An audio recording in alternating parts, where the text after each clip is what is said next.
It's Corey. I want to talk about Hashimoto's disease and like my experience that's been with it and kind of ways I've dealt with it and ways that I think I can help some people understand it and deal with it as well if you have it. Just some of the things that I've come to understand since I've been kind of dealing with this since like 2019 or so is when I was diagnosed. But just some of the signs and symptoms of like Hashimoto's. I did like a little research on this. I looked it up when I first got diagnosed, but I did a little bit more just to dig into it some more. Like fatigue, sluggishness, increased sensitivity to cold, dry skin, muscle weakness, depression, memory problems, swelling of the thyroid, otherwise known as like a goiter that'll develop right here, like kind of a bulge, puffy face, brittle nails, and then several more from there. The ones that I've experienced most are probably like fatigue and sluggishness, sensitivity to cold, dry skin for sure. Like my hands right now are pretty beat up. Depression, maybe. I mean, I can give one instance of that, but I'll go into more depth in a little bit. Don't think I've had any swelling of the thyroid, not really, and I want to say I haven't had any problems with memory, but we'll see. So when I was diagnosed with this, they gave me like levothyroxine, like basically synthetic thyroid hormone, thyroid stimulating hormone. So since mine like my thyroid gland doesn't produce as much thyroid stimulating hormone anymore because it's damaged. I have to supplement with levothyroxine every day, and there's like a separate bunch of side effects that comes with levothyroxine, but these are some of them that I looked up: tremors, insomnia, irritability or nervousness, increased appetite, mood changes such as anxiety. There's my kitten.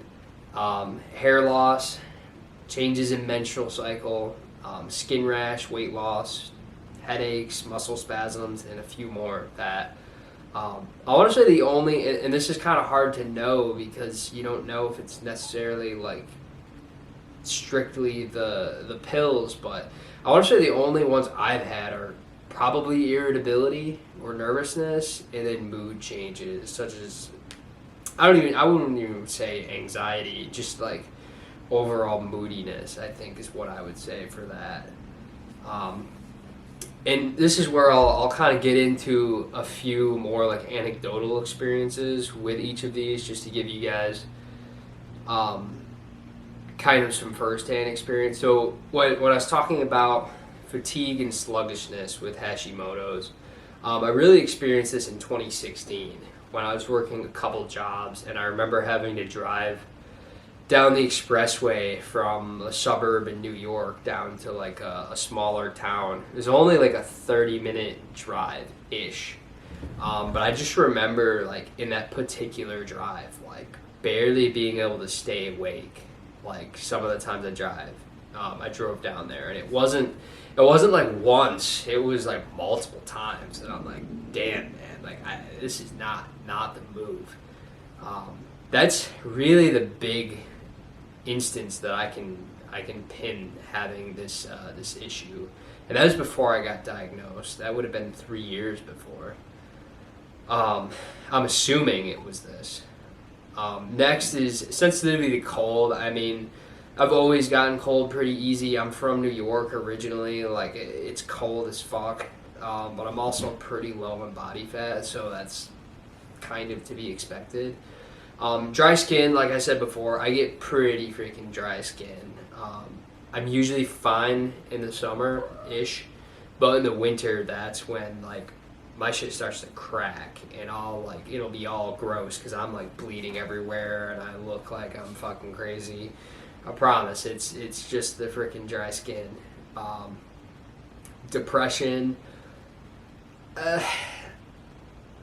So from 2018 to 2019, I think I had a low level of it. That was my second year, 4-year school.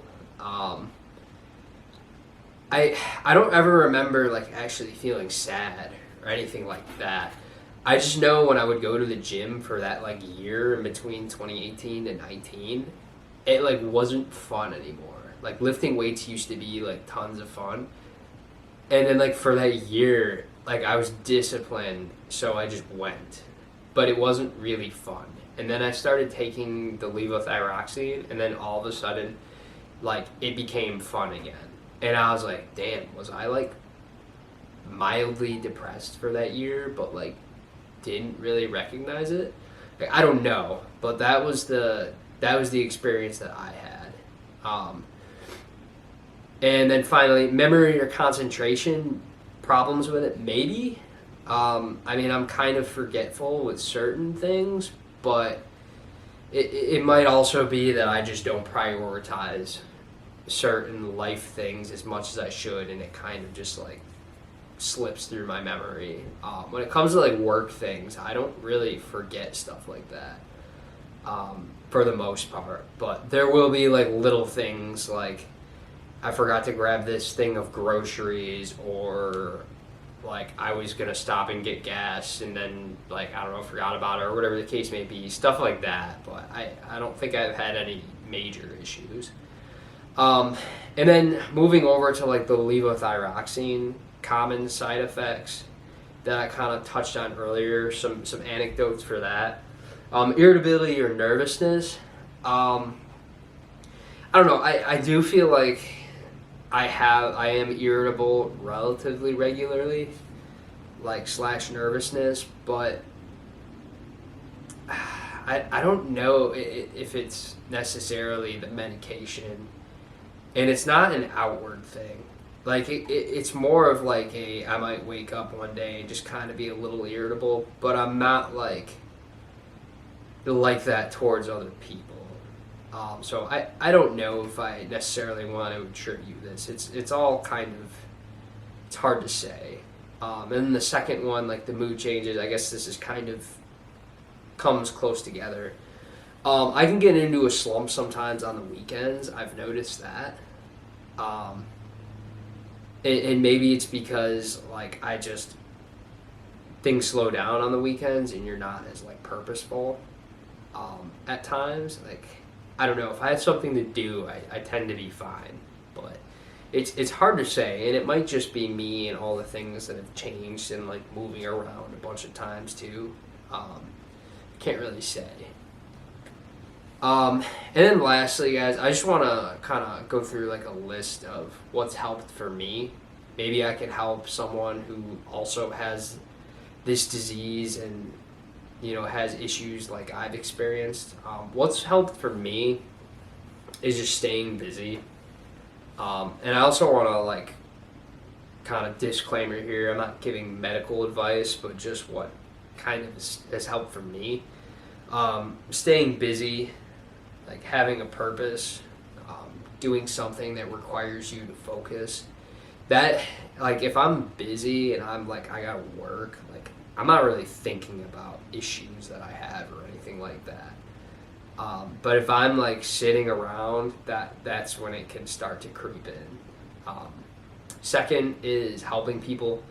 I found that doing something for others can really be the difference maker, and getting yourself like out of slumps and that sort of thing. I mean, it's pretty hard to be in a bad mood when you're doing something good for other people. Not only because it makes you feel good, but you just know if you're actually doing something helpful for someone who really appreciates it, that you can't help but feel like you're doing something worthwhile. Exercise, this one's pretty common, but I got to include it. There's times that I'll go to the gym in a slump and be like, man, fuck this shit. But I almost always come out feeling a lot better coming out of the gym. Like, you just get those endorphins running. And once you start to really develop a rhythm and get after it, like, you start to really look forward to it. Next, spending time with friends, doing something fun together. it's pretty tough to feel like depressed or not with it when you're around all of your friends. I know, at least for me, when I was around all my buddies back home and we're all making fun of each other the majority of the time in a good way, like, it's pretty hard to be depressed when you're laughing at each other while, going and playing paintball or something the whole time. Like, that's just my experience, though. And then lastly, like, try your best not to be a victim. There'll be times that you feel sorry for yourself. I know there's been times that I have, but you kind of just have to realize that you need to brush yourself off and just keep moving forward, and that you can win. Even though you have this disease, you can still win with it. You just can't succumb to the victim mindset. You're allowed to feel sorry for yourself for a little bit. I know I have, but you have to shake that off. You can't operate like that forever. And that's really all I've got, guys. I just wanted to give a relatively short video. I don't know what's going to turn out to be in minutes, but yeah, just talking about my experience, and hopefully this helps some of you guys to kind of take what I've felt and what I've experienced and kind of help to apply it to make your guys' lives better. Anybody who has this disease, and even if you don't, I mean, there's people that feel this way even without this disease, and hopefully this will help as well. But all right, until next time, guys. Peace.